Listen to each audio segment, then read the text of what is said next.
இந்தியாவின் சொந்த இடத்தரவு செயற்கைக்கோள் அமைப்பான நேவிக் இடம்பெற்றிருந்த IRNSS-1F செயற்கைக்கோள் செயலிழந்திருப்பதாக இஸ்ரோ தெரிவித்துள்ளது.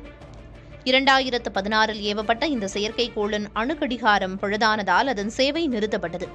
1999 கார்கில் போரின் போது அமெரிக்கா இடத்தரவு வழங்க மறுத்ததால் இந்தியா தனது தற்சார்புக்காக இந்த நேவிக் திட்டத்தை உருவாக்கியது.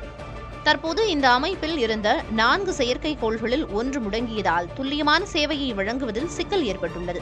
இதனால் ராணுவம், கடல் கண்காணிப்பு மற்றும் போக்குவரத்து போன்ற முக்கிய பிரிவுகள் பாதிக்கப்படும் சூழல் உருவாகியுள்ளது. இந்த இடைவெளியை நிரப்ப இந்தியா மீண்டும் அமெரிக்காவின் GPS அல்லது ஐரோப்பாவின் கெலிலியோ அமைப்புகளை சார்ந்திருக்க வேண்டிய கட்டாயம் ஏற்பட்டுள்ளது. நேவிக் அமைப்பை மீண்டும் பழைய நிலைக்கு கொண்டுவர குறைந்தது 2 புதிய செயற்கைக்கோள்களை ஏவ வேண்டும் என நிபுணர்கள் தெரிவிக்கின்றனர். புதிய தலைமுறைக்காக செய்தியாளர் பாலவெற்றிவேல் நவநீத கிருஷ்ணன்.